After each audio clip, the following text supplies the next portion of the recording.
पर 2 का क्यूब 8 होता है, 8 माइनस 8 0, 2 का स्क्वायर 4 होता है, 4 माइनस 0, 4 माइनस 4 0। तो इसका मतलब क्या है कि मुझे न्यूमरेटर और डिनोमिनेटर दोनों में 0/0 की फॉर्म मिल रही है, इनडिटर्मिनेट फॉर्म। तो जब भी कभी ऐसी इनडिटर्मिनेट फॉर्म मिलती है तो हम क्या करते हैं, ऊपर नीचे दोनों तरफ फैक्टराइज करते हैं। तो देखिएगा यहाँ पर एक फॉर्मूला यहाँ आप लिखेंगे, since we are getting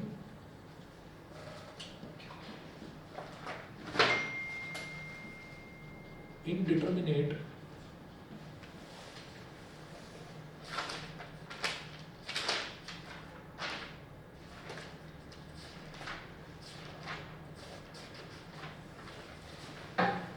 we are getting indeterminate on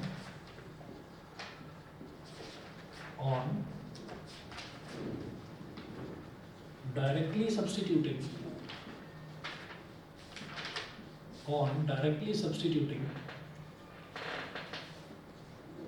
x is equal to 2 in the given expression। तो ये जो गिवन एक्सप्रेशन है इसमें directly x is equal to 2 अगर हम रख देते हैं तो हमारा रिजल्ट जो है वो 0/0 आ रहा है। इनडिटर्मिनेट फॉर्म का मतलब होता है 0/0। तो क्या करेंगे, लिमिट x टेंडिंग टू 2, ऊपर लिखूंगा मैं x का क्यूब माइनस 2 का क्यूब और नीचे लिखेंगे x का स्क्वायर माइनस 2 का स्क्वायर। x का क्यूब माइनस 2 का क्यूब, नीचे लिखेंगे x का स्क्वायर माइनस 2 का स्क्वायर। अब देखिएगा कि जैसे x क्यूब माइनस 2 क्यूब है तो इसका मतलब क्या हुआ, ये हमारा एक फॉर्मूला होता है, मैं इधर साइड में लिख रहा हूँ, जो जनरली बच्चे भूल जाते हैं, a cube minus b cube. a cube minus b cube को जब एक्सपैंड करते हैं तो ये आता है a minus b into a square plus b square plus a b, ये होता है फॉर्मूला। और a square minus b square का फॉर्मूला तो पता ही है, a plus b into a minus b. ठीक है, लगाइए यहाँ पर limit x tending to 2, a minus b, यहाँ पर a है x और b है 2, तो x minus 2 into x square plus 2 square plus x into 2 a into b upon a plus b into a minus b, मतलब x plus 2 into x minus 2। हमें जो चीज़ परेशान कर रही है ना वो ये वाली चीज़ है x माइनस 2। ठीक है, क्योंकि 2 माइनस 2 डिनोमिनेटर को 0 बना रहा है, 2 माइनस 2 न्यूमरेटर को 0 बना रहा है, तो x माइनस 2 से x माइनस 2 तो कट गया। अब डायरेक्टली कर दो सब्स्टिट्यूट, अब कोई प्रॉब्लम नहीं है। x की वैल्यू 2 है, अब यहाँ पर 2 डालो तो 2 का स्क्वायर प्लस 2 का स्क्वायर पहले से ही था वो तो 4 हो गया, प्लस x की जगह 2 डाला, 2 इंटू 2 अपॉन डिनोमिनेटर में 2 प्लस 2, 2 का स्क्वायर कितना हो गया 4 प्लस 4 प्लस 2 2 ज़ा 4 अपॉन डिनोमिनेटर में 2 प्लस 2 4, 4 प्लस 4 8 प्लस 4 12 अपॉन 4, 4 1 ज़ा 4, 4 3 ज़ा 12। तो इसका आंसर है 3। और ये आपका एमसीक्यू में है ना, तो एमसीक्यू में ऑप्शन नंबर डी इसका ठीक है। चलिए ऐसे भी हो सकता था, कैसे? ये न्यूमरेटर डिनोमिनेटर को x माइनस 2 से डिवाइड कर दिया, न्यूमरेटर और डिनोमिनेटर को x माइनस 2 से डिवाइड कर दिया, तब भी हो जाता, पर एक्सपेंड तो तब भी करना ही पड़ता ना। नहीं फॉर्मूला लिख देता ना फिर, कैसे? वो होता है ना, अच्छा अच्छा, एक मिनट, na की पावर n माइनस, बिल्कुल सही कह रहे हो, बिल्कुल सही कह रहे हो, n a की पावर n माइनस 1, बिल्कुल सही कह रहे हो सकता है।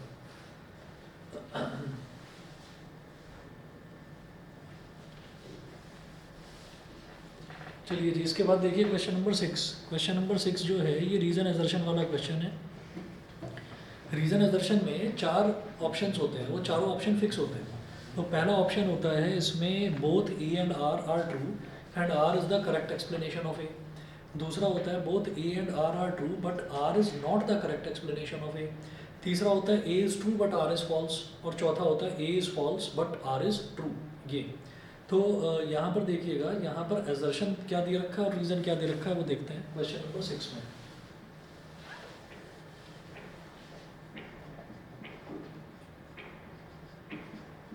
क्वेश्चन नंबर 6 में जो एजर्शन दे रखा है वो है limit x tending to 0 cos 2x minus 1 limit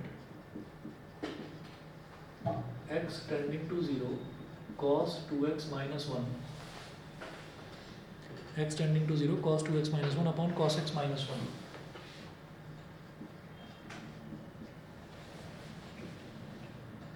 is equal to 4। ये दे रखा है 4 के इक्वल। अब एक रीजन दे रखा है r, इसमें है limit x tending to 0 tan x upon x is equal to 1।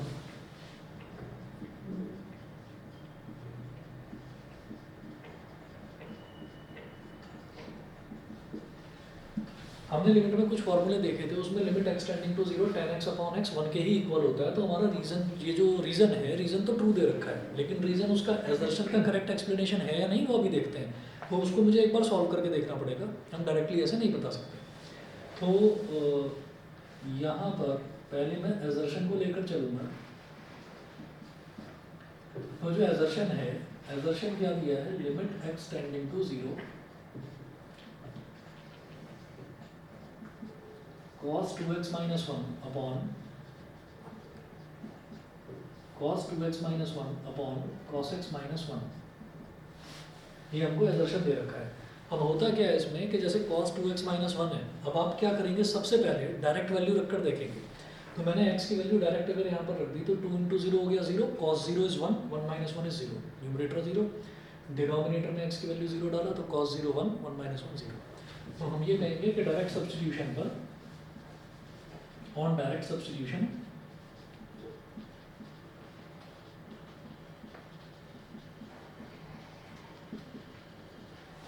on direct substitution we are getting, on direct substitution we are getting on direct substitution we are getting 0 upon 0 form. Indeterminate form लिखो या 0 upon 0 form लिखो, एक ही बात है। अब क्या करना है, मैं एक चीज़ जानता हूँ कि 1 माइनस कॉस टू थीटा का फॉर्मूला होता है 2 cos square theta. 1 minus cos two theta का फॉर्मूला 2 कॉस स्क्वायर थीटा होता है। तो क्या करा जा सकता है यहाँ पर,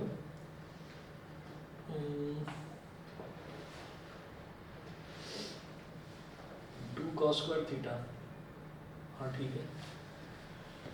तो लिमिट x टेंडिंग टू 0, हमने क्या करा, न्यूमरेटर में -1 ले लिया कॉमन। किसी भी एक्सप्रेशन में से -1, या कभी कभी क्या होता है कि माइनस साइन ही अगर आपने कॉमन ले लिया तो अंदर वालों के सबके साइन बदल जाते हैं, ठीक है। तो ये हो गया 1 माइनस कॉस 2x, डिनोमिनेटर में भी मैं -1 कॉमन लूँगा तो ये हो जाएगा 1 minus cos x, 1 minus cos x, तो 1 minus cos 2x upon 1 minus cos x, ठीक। अब यहाँ पर इससे होगा क्या, अभी -1 से माइनस कर दिया, 1 माइनस कॉस 2x का सीधा फॉर्मूला हमारे पास होता है, 1 माइनस कॉस 2x का सीधा फॉर्मूला 2 साइन स्क्वायर x, ठीक। ऐसे ही 1 माइनस कॉस x का सीधा फॉर्मूला होता है, 1 माइनस कॉस x को क्या बोलेंगे, 2 साइन स्क्वायर x बाई 2। तो लिमिट x टेंडिंग टू 0, ये हो गया 2 साइन स्क्वायर x, और ये हो जाएगा 2 साइन स्क्वायर x बाई 2। तो भाई 2 से 2 हमने काट दिया। अब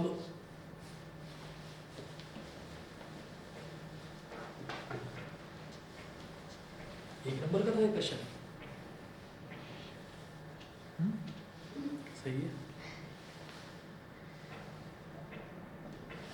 चलिए, तो ये आ गया। अब क्या है कि ऊपर साइन स्क्वायर x है और नीचे साइन स्क्वायर x बाई 2 है, तो क्या करेंगे, लिमिट को अलग अलग कर देंगे, ऊपर वाले को अलग लिमिट x टेंडिंग टू 0 दे देंगे और नीचे वाले को अलग, ठीक। तो ये हो जाएगा मेरे पास limit x tending to 0, numerator में है sine square x upon limit x tending to 0, denominator में साइन स्क्वायर x बाई 2। तो लिमिट x टेंडिंग टू 0, अब जैसे ये साइन स्क्वायर x है ना, तो साइन स्क्वायर x का मतलब हो गया साइन x का होल स्क्वायर, ठीक है। तो इसको मैं ऐसे लिख सकता हूँ, साइन x अपॉन x का होल स्क्वायर, x से मल्टीप्लाई x से डिवाइड, ऐसे कर दिया, समझ गए, ठीक है। क्योंकि साइन स्क्वायर एक्स था तो साइन स्क्वायर एक्स का मतलब है साइन एक्स का whole square, limit x tending to zero का होल स्क्वायर कर दो, कोई फर्क ही नहीं पड़ता, ठीक है। तो बस नया काम क्या करा है कि एक्स से डिवाइड कर दिया और एक्स से मल्टीप्लाई कर दिया यही काम डिनोमिनेटर में करने वालों में। Limit x tending to zero sine square x by two का मतलब है साइन एक्स बाई टू का होल स्क्वायर, तो साइन एक्स बाई टू तो ऊपर है ही, नीचे भी एक्स बाई टू से मल्टीप्लाई और ऐसे ऊपर भी x बाई टू से मल्टीप्लाई और फिर इसका हो गया होल स्क्वायर,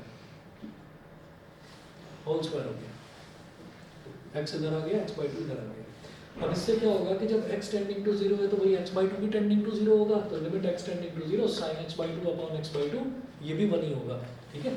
अब इसमें क्या करेंगे, ये x हमको परेशान कर रहा है तो इस x को बाहर निकाल लो, तो इधर तो हो जाएगा limit x tending to zero sine x upon x का होल स्क्वायर, और फिर इस x को बाहर निकाल लिया तो बाहर ऐसे ही थोड़ी आ जाएगा, एक्स स्क्वायर आएगा ना बाहर, तो बाहर आकर हो गया ये एक्स स्क्वायर अपॉन में limit x tending to zero, ये हो गया sine x by two upon x by to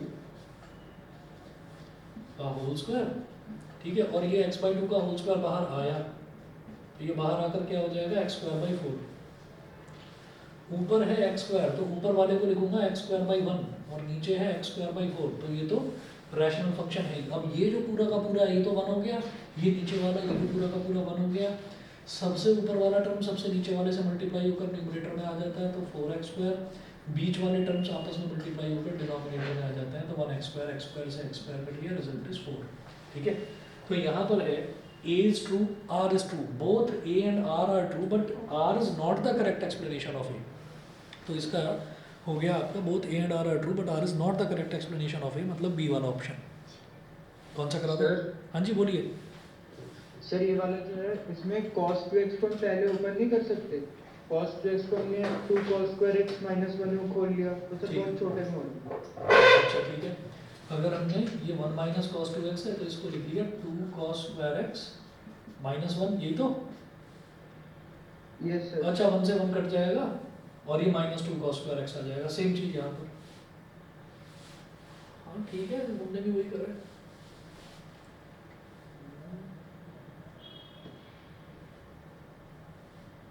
लेकिन फिर cos की टर्म्स में, अच्छा ये तुम्हारे वाला सही है, ये cos की टर्म्स में आ जाएगा ना, तो cos की टर्म्स में आने से क्या होगा, x की वैल्यू डायरेक्ट जीरो रखो, वो हमको डिवाइड बाई x और divide by x by to वो वाला चक्कर नहीं करना पड़ेगा, समझ रहे हो।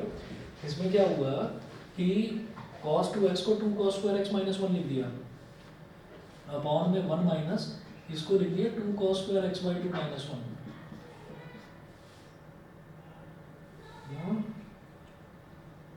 नहीं ऐसे नहीं हो रहा ये, फिर एक्सप्रेशन ऐसी होगी ना 2 cos स्क्वायर x माइनस 1 और जो दूसरा वाला माइनस 1 है वो तो माइनस 1 ही रहेगा। 2 cos स्क्वायर x माइनस 1 जब इसको एक्सपैंड करेंगे ना तो ये पता है क्या हो जाएगा, 1 माइनस 1 हो जाएगा, माइनस माइनस प्लस, तो 2 माइनस 2 cos स्क्वायर x हो जाएगा, फिर 2 कॉमन ले लेंगे और यही आ रहा है, इस तरीके से भी यही आ रहा है। मतलब इसको अगर एक्सपैंड भी करेंगे तो ये हो जाएगा मेरे पास 2 माइनस 2 cos स्क्वायर x, फिर 2 कॉमन लेंगे तो 2 कॉमन लेने पर क्या होगा, 1 minus cos square x, 1 minus cos square x sign square x ही होता है, तो 2 साइन स्क्वायर x आ जाएगा ऊपर, नीचे आ जाएगा 2 sign square x by two, तो 2 से 2 कट जाएगा, ठीक है। चाहे वैसे कर लो चाहे ऐसे, दोनों ठीक है, ठीक है। और अगला आपका था क्वेश्चन नंबर 9, इसका मतलब बेटा लिमिट पे ही गड़बड़ हुई है सबसे ज़्यादा, ठीक है। चलो जी लिमिट वाला ही है एक और, देखो क्वेश्चन नंबर 9। अच्छा आप लोग आजकल स्कूल रेगुलर जा रहे हैं? छुट्टी है आने वाले दिनों में कोई? संडे। हाँ आज संडे तो होती है, सैटरडे, सैटरडे जाना है स्कूल? वो तुम्हारा दोस्त तो जाता ही नहीं है, आज भी आया था सुबह, खतरों का खिलाड़ी है, वो कह रहा है स्कूल से रोज फोन आ रहे हैं, पेपर में बैठने नहीं देंगे, फिर भी जा नहीं रहा वो।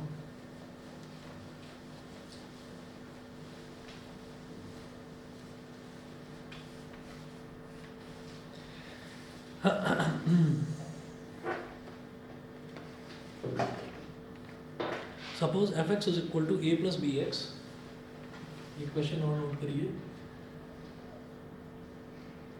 आप लोगों की ना, फिर संडे को मैं क्लास रखूँगा इस बार। F x is equal to A plus B x,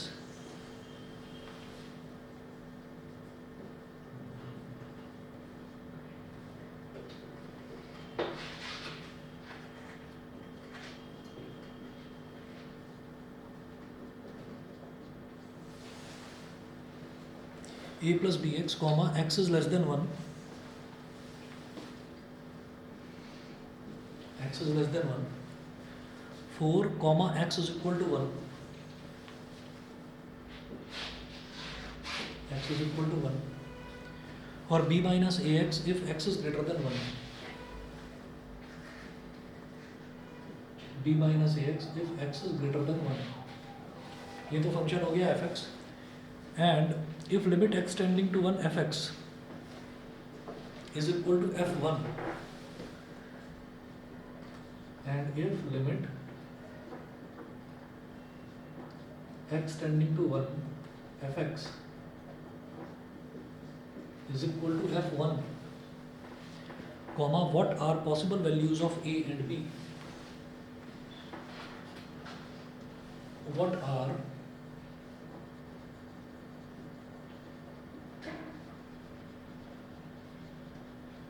possible values of a and b,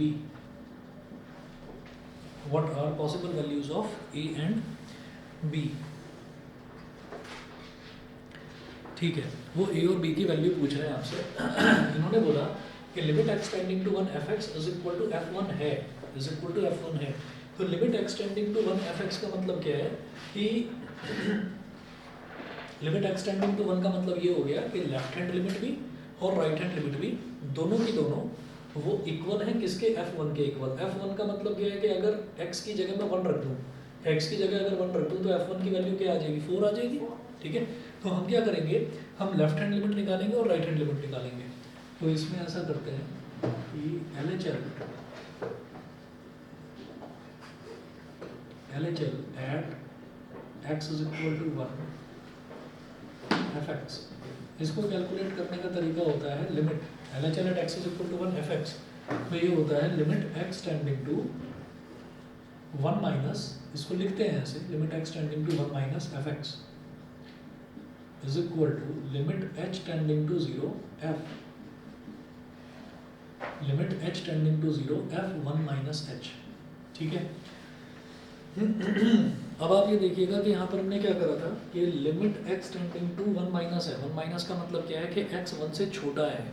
जब x 1 से छोटा होगा तो फंक्शन की वैल्यू क्या है, a plus B x.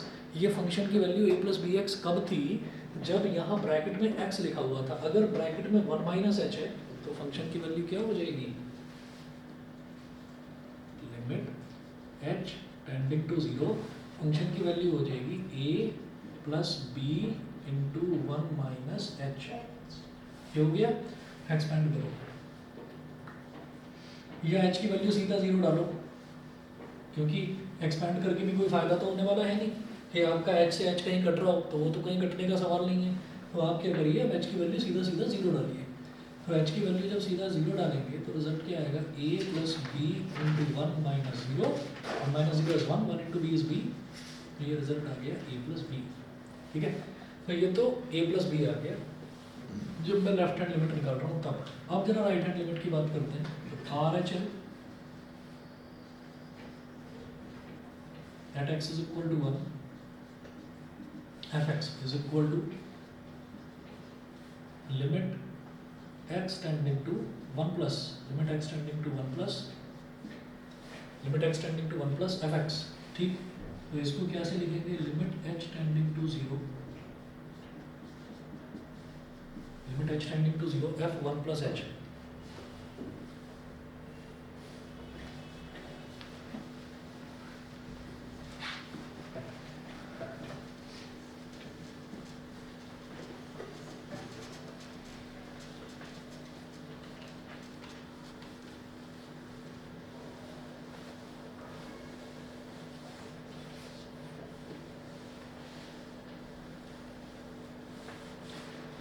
F one plus h, तो यहाँ पर क्या है, limit x tending to one plus, यानी कि एक्स जो है वो वन से बड़ा है। जब एक्स वन से बड़ा है तो एफ एक्स की वैल्यू क्या है, बी माइनस ए एक्स।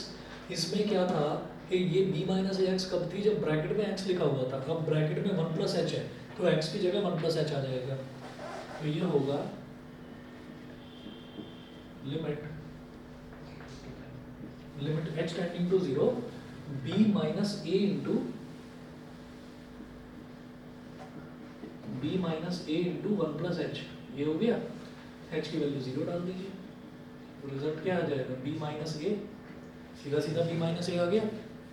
अब देखो हमारे पास left hand limit A plus B आ गया, right hand limit B minus A आ गया। इसका मतलब क्या है, यहाँ लिखेंगे एज पर क्वेश्चन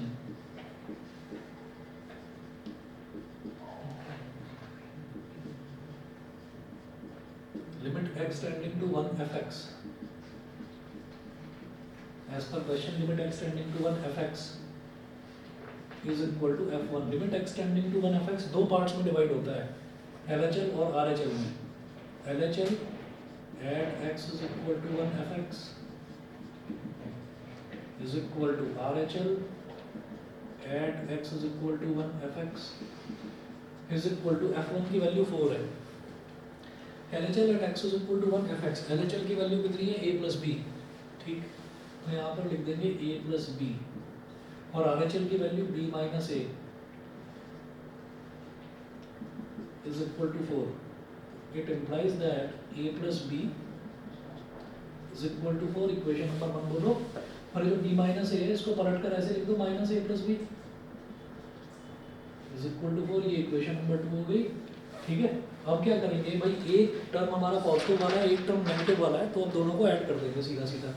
तो a से माइनस ए कैंसिल आउट हो गया, b प्लस बी कितना हो गया 2b, 4 प्लस 4 इज 8, 2 4 ज़ा 8, तो b की वैल्यू तो हो गई 4। अब वैसे ही बता दो a की वैल्यू क्या होगी, 0। a की वैल्यू 0, b की वैल्यू 4।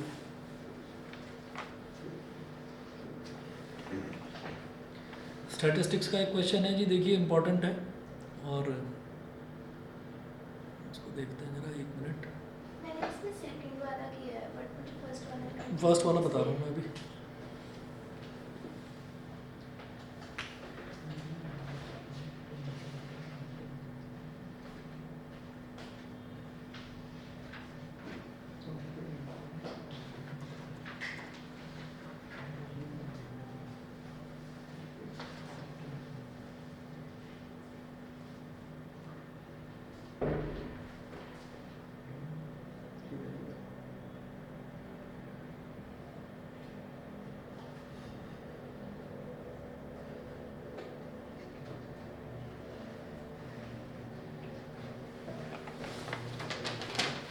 एक क्वेश्चन नोट कीजिएगा, और मैं चाहता हूँ कि आप लोग करें इसको खुद से। मैं ये मिटा रहा हूँ यहाँ से।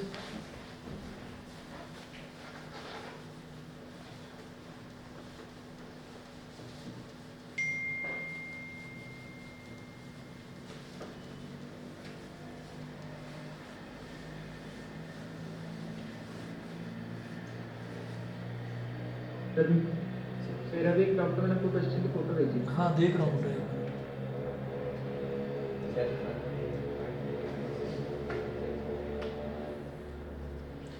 अच्छा क्या करना है इसमें बताओ। सर डिफरेंशिएट करना चाहिए।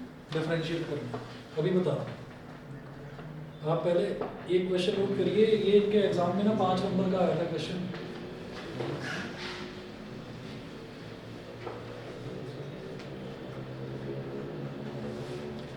The mean and variance of 8 observations are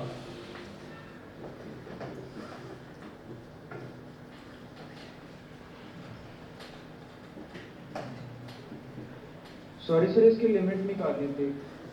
लिखकर भेज दो, ऊपर बता दो क्या करना है। Okay sir. The mean and variance of 8 observations are 9 and 9.25 respectively. 9 and 9.25 respectively.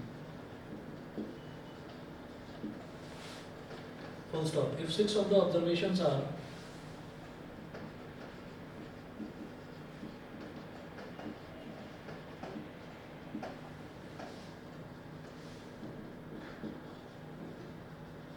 if 6 of the observations are 6, 7, 10, 12, 12 and 13.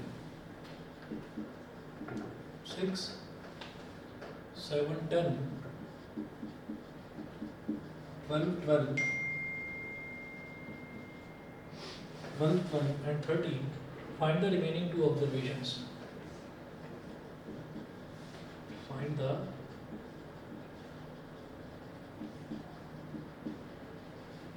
remaining two observations.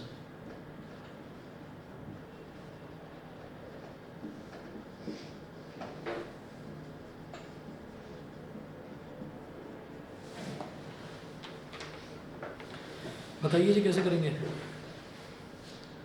Mean का फॉर्मूला यहाँ पर क्या करेंगे? यहाँ पर तो 8 ऑब्जर्वेशन है ना, कोई फ्रीक्वेंसी वगैरह नहीं है, तो sum of all observations upon number of observations. ठीक है, वेरिएंस का फॉर्मूला 9.25 दे रखा है यहाँ पर वेरिएंस, तो वेरिएंस का फॉर्मूला क्या लिखेंगे? जब हमारे पास यहाँ पर भी कोई फ्रीक्वेंसी नहीं है, याद है कि नहीं? करो, अरे करो, अगर नहीं याद है तो बुक में से देख कर करो, करो तो सही, ट्राई तो करो. जो हमारी बची हुई ऑब्जर्वेशंस हैं उनको एक्स और वाई मान लो, बची हुई ऑब्जर्वेशंस को एक्स और वाई मान लो. देखिए मीन जो है, मीन 9 दे रखा है, मीन का फॉर्मूला कैसे निकलेगा? 6 + 7 + 10 + 12 + 12 + 13. 1 2 3 4 5 6 हैं.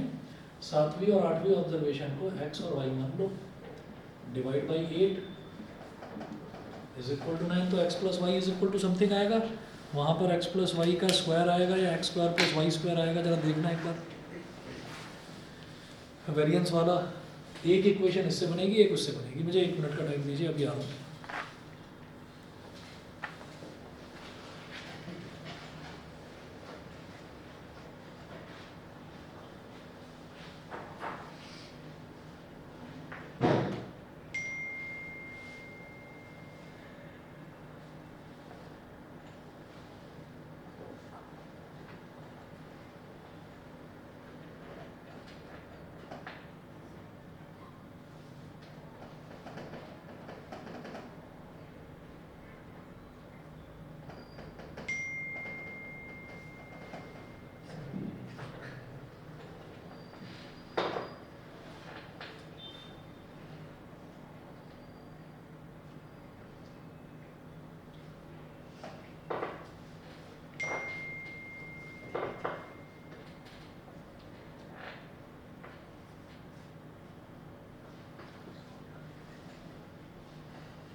Yeah.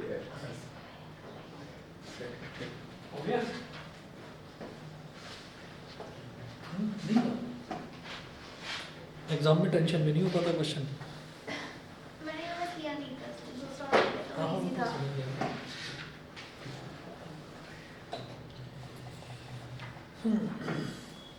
अरे शुरुआत ही नहीं करी तुमने अभी तक। अच्छा कर लिया, एक ही क्वेश्चन बनाया। चलिए।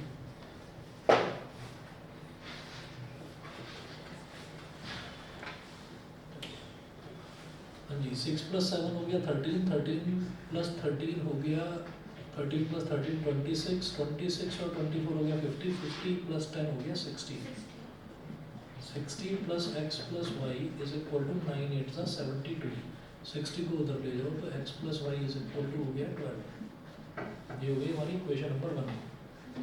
इसके बाद क्या करेंगे, वेरिएंस देखिएगा। वेरिएंस दे रखा है 9.25। वेरिएंस का फॉर्मूला होता है सिग्मा xi - x बार का स्क्वायर अपॉन n। ठीक है, जब हमको फ्रीक्वेंसी नहीं दे रखी होती तो ये भी एक फॉर्मूला होता है वेरिएंस का, = 9.25। अब ये xi - x बार और फिर उसका स्क्वायर। इसका मतलब क्या है, इसका मतलब ये हो गया कि एक एक वैल्यू में से हम मीन को सब्ट्रैक्ट करते रहेंगे। मीन मेरे पास 9 दे ही रखा है, तो ये देखिएगा xi मतलब क्या है 6, 6 - 9 का स्क्वायर प्लस 7 - 9 का स्क्वायर, 9 क्या है मीन, प्लस 10 - 9 का स्क्वायर प्लस 12 - 9 का स्क्वायर प्लस 12 - 9 का स्क्वायर, 1 2 3 4 5 प्लस 13 - 9 का स्क्वायर प्लस x - 9 का स्क्वायर प्लस y - 9 का स्क्वायर। हाँ, कौस्तव दिखाई दे रहा है ये? Yes sir. ठीक है, और upon number of observation. Number of observation कितनी है 8 = कितना दे रखा है 9.25। ठीक है, अब क्या करना है, सॉल्व करते जाइए इसको।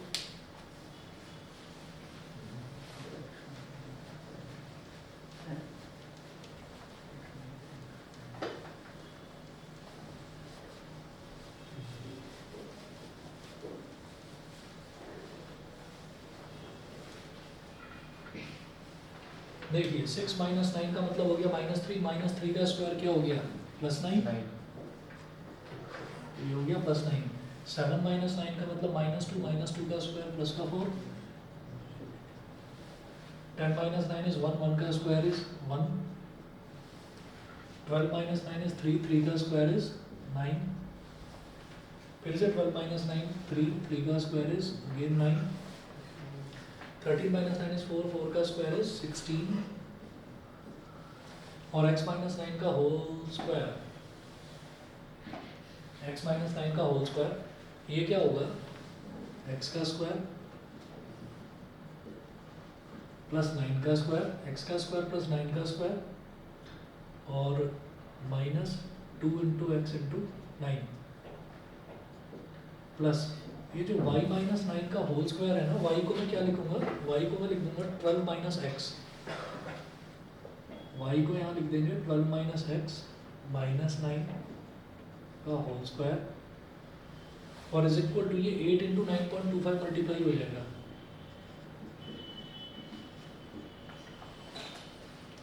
ठीक है, 9 + 4 13, 13 + 1 14, 14 + 9 23, 23 + 9 32, 32 और 16, 32 और 16 कितना हो गया 48, 48 प्लस x स्क्वायर प्लस 9 का स्क्वायर 81 माइनस 18x प्लस 12 - 9 कितना हो गया प्लस का 3, तो ये हो गया 3 - x का होल स्क्वायर।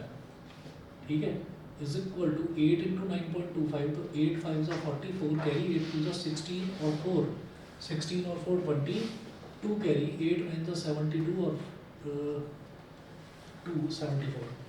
ये हो गया x स्क्वायर 48 और 81, 8 + 1 9, 4 + 8 12, x square plus 129 minus 18x plus 3 का square 9 plus x square minus 6x 2 into 3 into मतलब ये माइनस बी का होल स्क्वायर लगा दिया इज इक्वल टू आ गया 74। सर हाँ जी हमारा वेरिएंस 9.25 है हाँ हमने 9 लिया है नहीं पीछे 6 माइनस 9 भी किया आपने उसमें से तो मीन सब्ट्रैक्ट करते हैं उसमें से तो मीन ही तो करते हैं सब्ट्रैक्ट वेरिएंस निकालते हैं गड़बड़ हो गया क्या तुमसे या मुझसे देख अच्छा यही है ना मीन ही है फॉर्मूला देख लीजिए। अच्छा अब x square plus x square कितना हो गया 2x square x square plus x square 2x square और उसके बाद माइनस 18x और माइनस 6x माइनस का 24x फिर 129 प्लस 9 कितना हो गया 138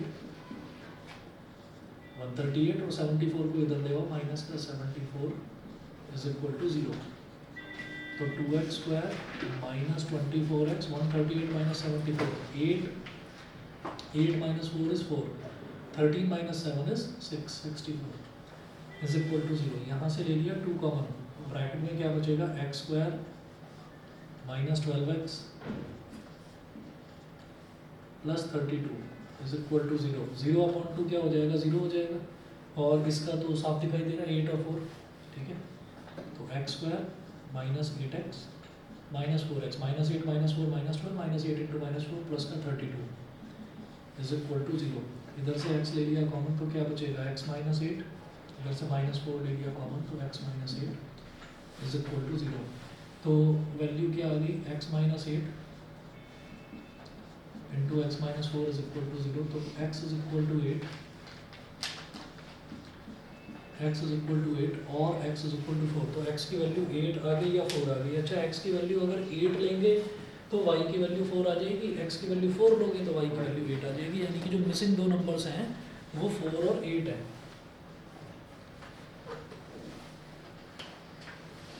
तो अगर x 8 है तो y 4 है और अगर x 4 है तो y 8 है ठीक।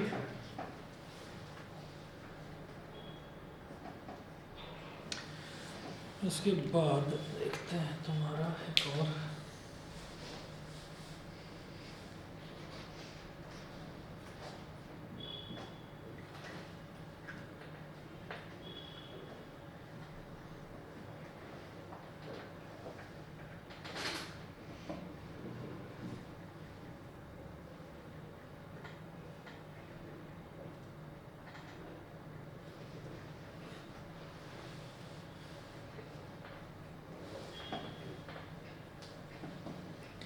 अच्छा जैसे ये वाला है ना cost of limit x tending to 0 1 minus cos x into cos 2x under root cos 2x। Yes, sir. हाँ देख रहा हूँ मैं अभी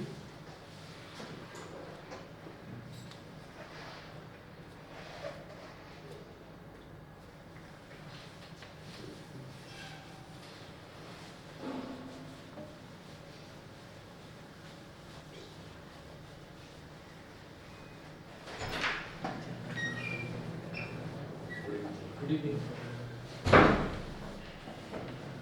हो गया प्रैक्टिकल चल रहे कल आईटी का था कल आई का था।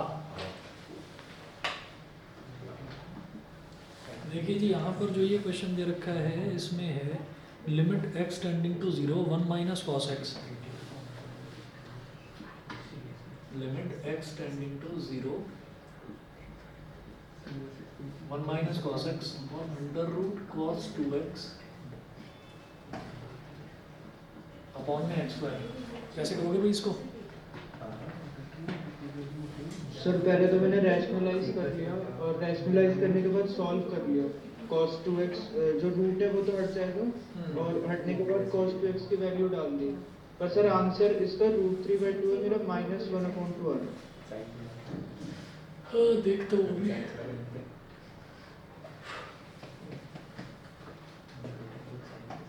और देखते हैं कुछ क्या हो सकता है।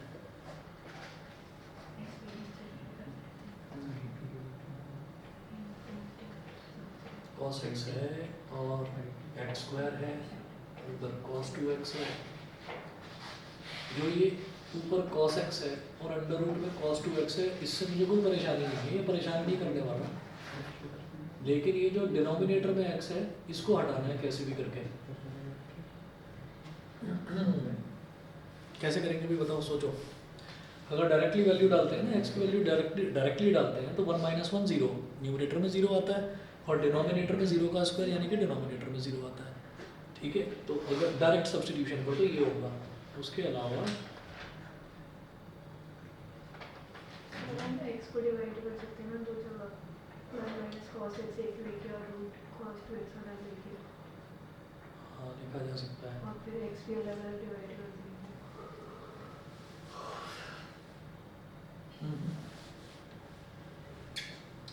ऐसे नहीं होगा, या तो 1/x² लिखो, फिर cos x अपॉन ये, मतलब पूरा ही हटेगा। क्या कर सकते हैं, 1 minus cos x root cos 2x, क्या लगा है तरीका?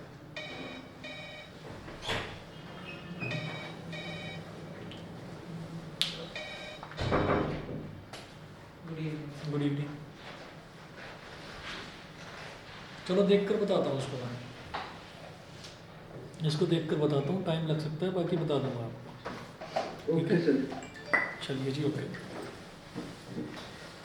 ठीक है, Thank you, sir. ओके।